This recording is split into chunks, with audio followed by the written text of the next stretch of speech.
Merc sol বা ব্যারাইটা কার্ভের জিভটা থলথলে টাইপের হয় কেন? অ্যাকচুয়ালি থলথলে টাইপ কি ইন্ডিকেট করে? জিভটা মোটা, পুরু, থলথলে, এটা ইন্ডিকেট করে তার মেন্টাল স্টেটকে ইন্ডিকেট করে। সাধারণত যে মানুষটা একটু মোটা বুদ্ধির মানুষ,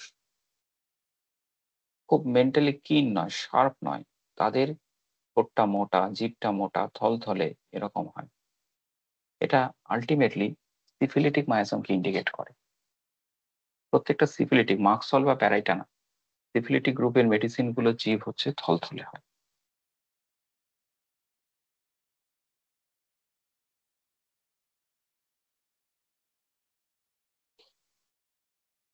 ঠিক আছে স্যার। তাহলে জীবের গুরুত্ব কিন্তু অসীম।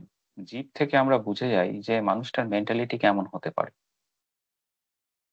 বলা হয় ল্যাকেসিসের জিভ খুব শার্প হয়। দেখবেন ল্যাকেসিসের জিভ খুব শার্প। কিরকম? এরকম পিন পয়েন্টেড, শার্প। ল্যাকেসিসের এই শার্প টাং শুধুমাত্র যে শো করছে তা কিন্তু নয়, তার শার্প মাইন্ডকেও ইন্ডিকেট করে।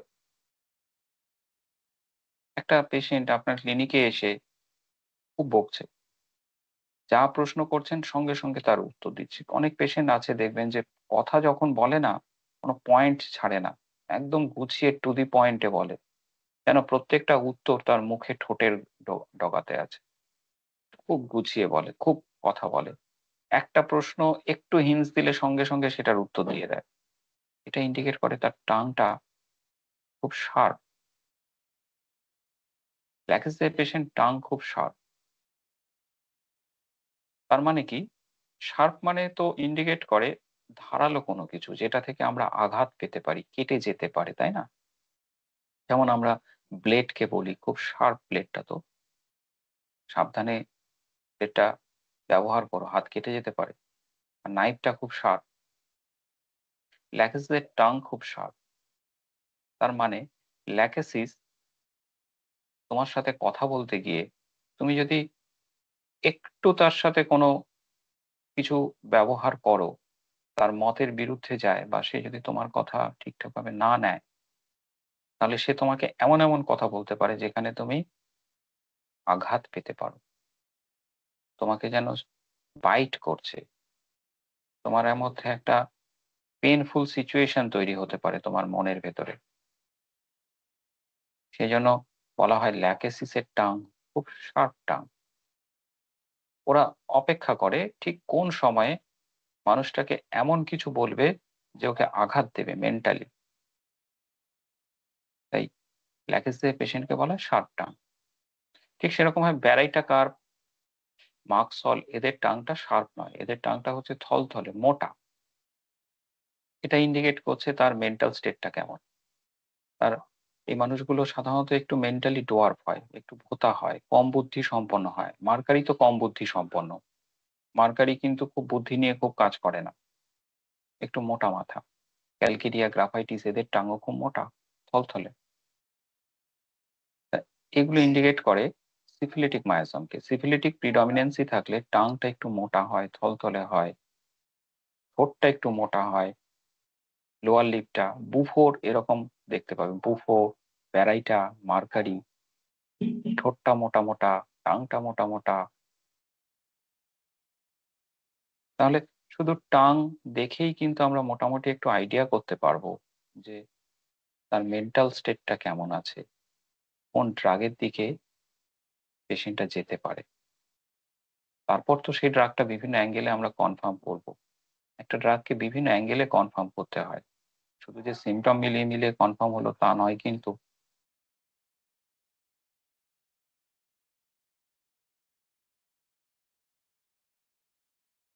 আচ্ছা, আর কেউ কিছু?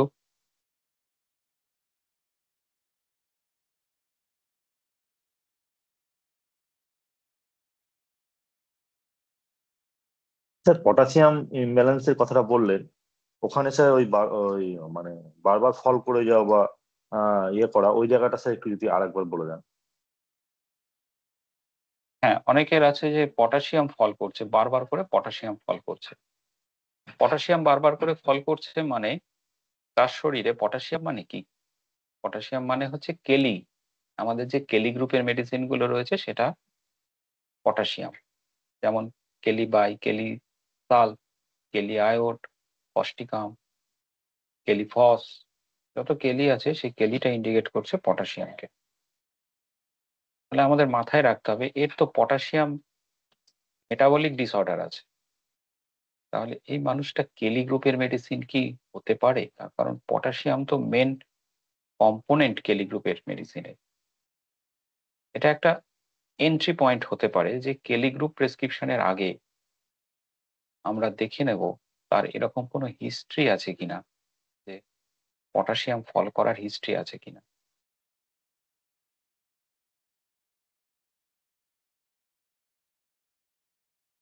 বোঝা গেল?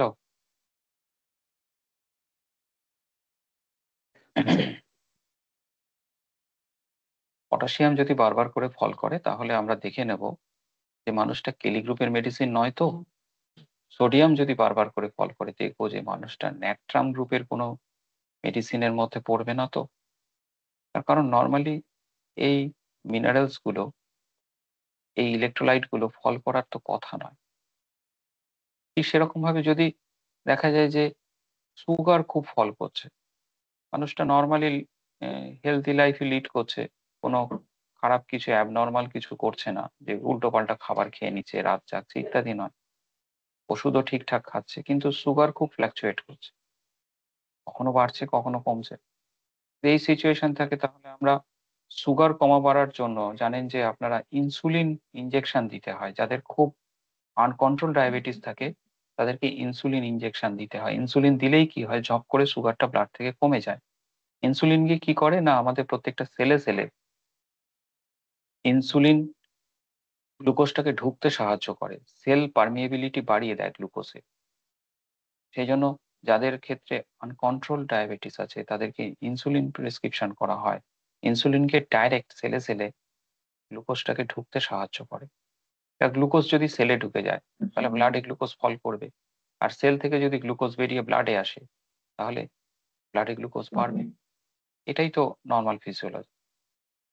যদি দেখা যায় যে কারোর ব্লাডে হঠাৎ হঠাৎ করে ইনসুলিন ফল করছে, এই কারোর যদি দেখা যায় যে কারোর ব্লাডে হঠাৎ হঠাৎ করে গ্লুকোজ ফল করছে, খুব ওঠানামা করছে গ্লুকোজ, কখনো দেখলেন যে তার ফাস্টিং গ্লুকোজ, ফাস্টিং সুগারটা থাকছে 80, কখনো 90, কখনো 70, কখনো 120, প্রায় দেখছেন যে এরকম ওঠানামা করছে, স্পাইক নিচ্ছে, কখনো কমে যাচ্ছে কখনো উঠছে। তাহলে সেক্ষেত্রে ইনসুলিন মেটাবলিক ডিসঅর্ডারটাকে মাথায় রাখতে হবে। ইনসুলিনের মেটাবলিক ডিসঅর্ডারের জন্যই এই কাণ্ডটা হওয়ার সম্ভাবনা বেশি। সেক্ষেত্রে আপনারা জানেন আমাদের ইনসুলিনাম বলে একটা মেডিসিন আছে। ইনসুলিনামের মেন ইন্ডিকেশনই তাই।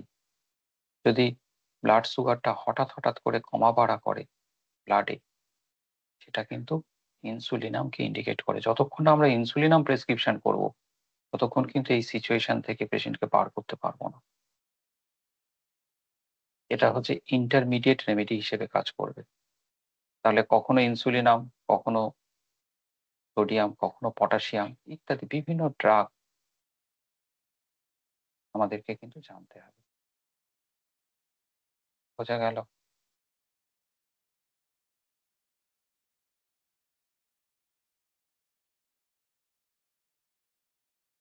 আচ্ছা, কারোর কোনো প্রশ্ন? স্যার শরীরটা নিয়ে আরেকটু বিস্তারিত আলোচনা করুন। আচ্ছা, তো এটা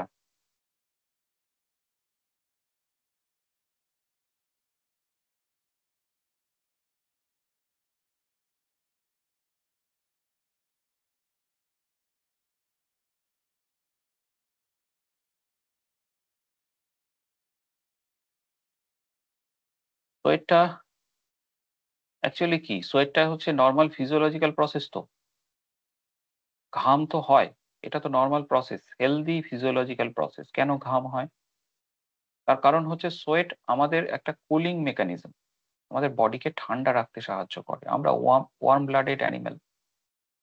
তা আমাদের বডিটা যদি খুব গরম হয়ে যায় তাহলে আমাদের মেটাবলিক ফাংশন গুলো ঠিকঠাক চলবে কি?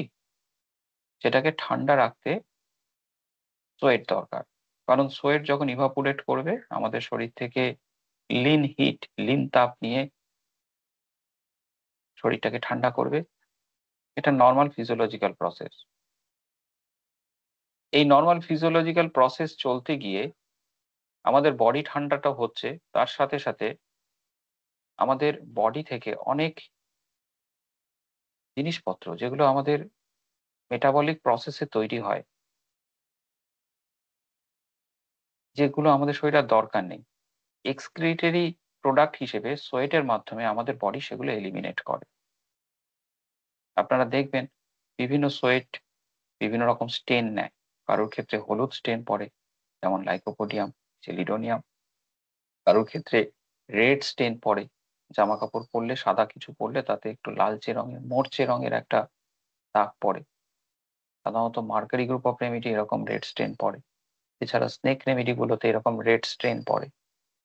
তাহলে সোয়েটের স্টেন, সোয়েটের স্মেল, এগুলো ইন্ডিকেট করে মানুষটার ভেতরের মেটাবলিক প্রসেসকে ইন্ডিকেট করে। এক একটা মানুষের সোয়েটের গন্ধ, এই যে সরিনামের ঘামে এত দুর্গন্ধ হয়, বেঞ্জয়িক অ্যাসিডের ঘামে এত দুর্গন্ধ হয়, কেন হয়? সালফারের গায়ে এরকম দুর্গন্ধ কেন হয়?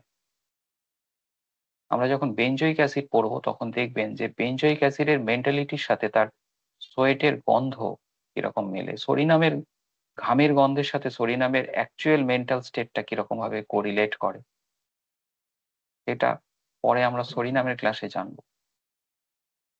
তাহলে এই সোয়েট সবসময় ইন্ডিকেট করছে আমার শরীরের মেটাবলিক প্রসেসকে। ঘাম নর্মালি কি দেখবো, ঘাম শরীরের কোথায় কোথায় হয়? কেউ বলে আমার ঢাকা অংশতে হয়, কেউ বলে মাথায় হয়, মুখে হয়, কেউ বলে আমার শুধু হাতের তলা পায়ের তলাতে হয়, কেউ বলে আমার ঠোঁটের ডগাতে হয়, কেউ বলে আমার কোথাও হয় না, শুধুমাত্র ব্রেস্টে ঘাম হয়। আপনারা জানবেন যদি কোনো পেশেন্ট এরকম বলে আমার শরীরে কোথাও ঘাম হয় না, শুধুমাত্র ব্রেস্টে ঘাম হয়, তাহলে মেডোরিনাম হচ্ছে দি রেমেডি।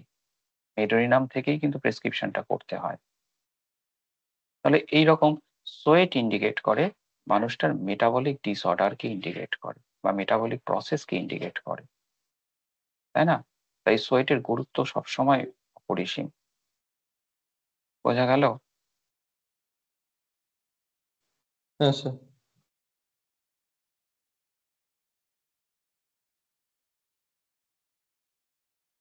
আচ্ছা, আর কেউ কিছু?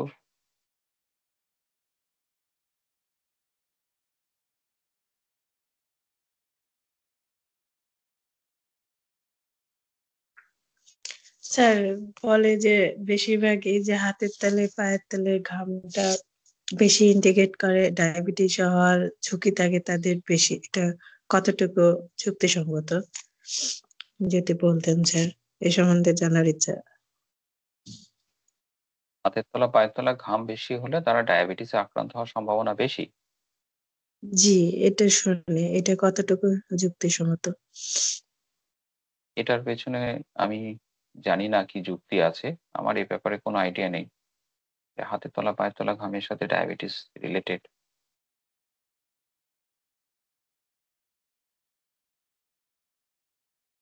আচ্ছা, আর কেউ কিছু?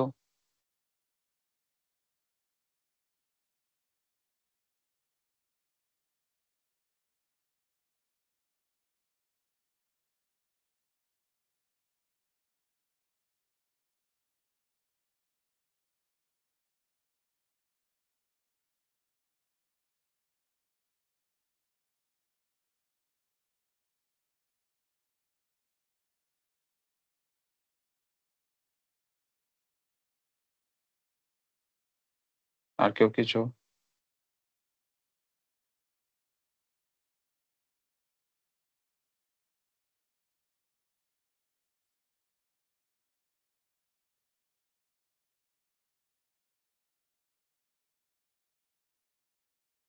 নমস্কার স্যার। ঘামের ক্ষেত্রে যদি যদি হাতের তলা পায়ের তলা ঘামে না, কিন্তু সারা শরীরে প্রচন্ড ঘাম হয়, অনেক ঘাম, কিন্তু মাথাও ঘামে না, তাহলে এটা কি ইন্ডিকেট করছে কি কোনো স্পেশাল মেডিসিন?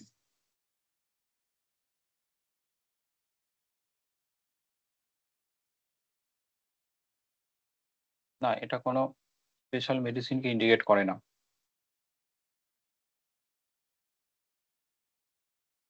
অ্যাকচুয়ালি আর স্যার সোয়েটটা হচ্ছে খুব ছোট্ট একটা অংশ, খুব ক্ষুদ্র একটা অংশ প্রেসক্রিপশনের। সোয়েট কিন্তু সবসময় সোয়েট দেখেই আমরা প্রেসক্রিপশনটা করব না। ম্যান অ্যাজ এ হোল, মানুষ তো শুধু তার সোয়েট নিয়ে তৈরি নয়, মানুষ তো শুধু তার অ্যাপেটাইট নিয়ে তৈরি নয়। অ্যাপেটাইট, সোয়েট, স্টুল, থাস, টাং, এগুলো হচ্ছে মানুষের এক একটা করে পার্ট। সে পার্ট যদি আনকমন পিকুলিয়ার সিমটম দেয়, তার মানে সে মানুষটা অ্যাজ এ হোল এটা ভাববো না। কিন্তু আমরা এগুলো থেকে একটা ড্রাগে এন্ট্রি নিতে পারি। আচ্ছা, মানুষটার মাথাতে তো খুব ঘাম হয়, মুখে খুব ঘাম হয়, তাহলে মানুষটা তো ক্যালকেরিয়া কার্ভের পেশেন্ট নয়। এবার আমাকে দেখতে হবে যে মানুষটার মধ্যে ক্যালকেরিয়া কার্ভের আর কি কি ফিচার আছে। যদি সেগুলো মেলে তবে কিন্তু আমরা ক্যালকেরিয়া কার্ভ দেবো, না হলে কিন্তু ওই মুখে ঘাম হচ্ছে, মাথায় ঘাম হচ্ছে, ক্যালকেরিয়া কার্ভ, সিলিকা, এগুলো প্রেসক্রিপশন আমরা এই থেকে করব না। আচ্ছা, আর কেউ কিছু?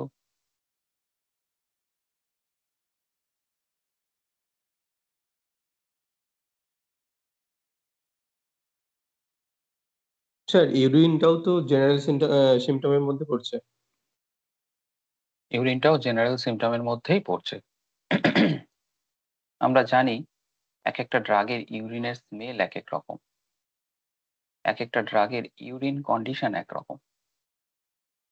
যেমন হায়োসাইমাস, হায়োসাইমাসের ইচ্ছে কি জানো? হায়োসাইমাস অন্যের গায়ে টয়লেট করতে চায়, এটা কি জানো? অন্যের গায়ে থুতু ছেটাতে চায় হায়োসাইমাস, এটা তার একটা মেন্টাল পার্ট। তার মানে এটা সবসময় হায়োসাইমাসের মধ্যে পাবো এমনটা কিন্তু নয়।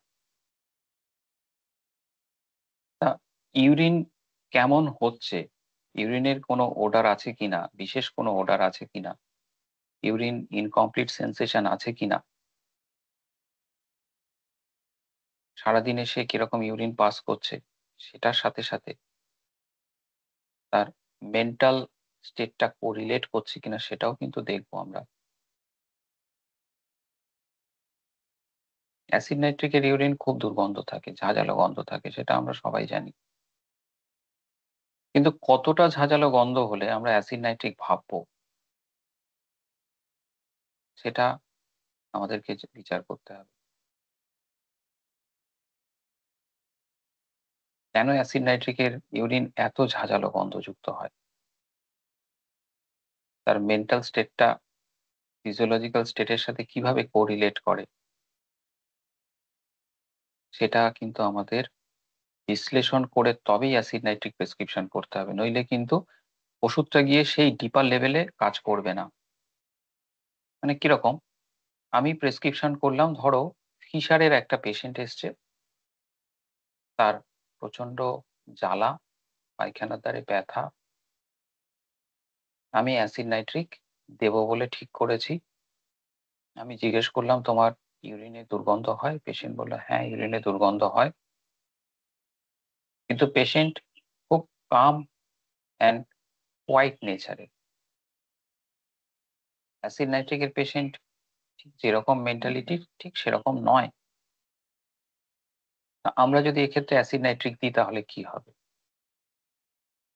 হতে পারে তার লোকাল সিমটম চলে যেতে পারে, আবার নাও যেতে পারে, 50-50 চান্স। যদি তার ফিজিক্যাল সিমটমের সাথে অ্যাসিড নাইট্রিকের ফিজিক্যাল সিমটম কিছুটা ম্যাচ করে, তাহলে তার ফিজিক্যাল সিমটম চলে যেতে পারে। কিন্তু পেশেন্ট অ্যাজ এ হোল কিন্তু ইমপ্রুভ করবে না। পেশেন্ট অ্যাজ এ হোল মানে পেশেন্টের রাত্রিবেলা ঘুম যেমন হতো, ঘুম হতো না, ঘুম ভেঙে যেত, শুলে ঘুম আসতো না, সকালে উঠে একটা লেথার্জি ভাব থাকতো, সেটার কোনো চেঞ্জ হবে না। পেশেন্ট হাইপার টেনশনের জন্য আগে যে পরিমাণে ওষুধ খেত, এখনো সেই পরিমাণেই ওষুধ খেতে হয়। তাহলে প্রেশারটা কিন্তু সবসময় ইন্ডিকেট করে তার কোর মেটাবলিক প্রসেসকে ইন্ডিকেট করে। তার হাইপার টেনশন ইন্ডিকেট করে তার কার্ডিওভাস্কুলার সিস্টেমের ফাংশনকে ইন্ডিকেট করে। শুধু কার্ডিওভাস্কুলার সিস্টেম নয়, হাইপার টেনশনের সাথে সাথে তার নার্ভাস সিস্টেম, তার বিভিন্ন ইন্টারনাল অর্গানের ফাংশনকে ইন্ডিকেট করে। যত হাইপারটেনসিভ কেস আসে তার 50% কেসের পেছনে কিন্তু রেনাল প্যাথোলজি যুক্ত থাকে। অনেক ক্ষেত্রেই দেখা যায় তার কিডনি ফাংশন ঠিকঠাক নেই, তাই পরবর্তী ক্ষেত্রে তার হাইপারটেনশন হয়ে বসে আছে। তাই সবকিছু বিশ্লেষণ করে যদি পেশেন্ট যে মেডিসিন আসবে সেটা দিতে হবে, এবং সেই ওষুধে পেশেন্ট ইমপ্রুভ করলে, অ্যাজ এ হোল ইমপ্রুভ করলে তার হাইপারটেনশন কমতে বাধ্য।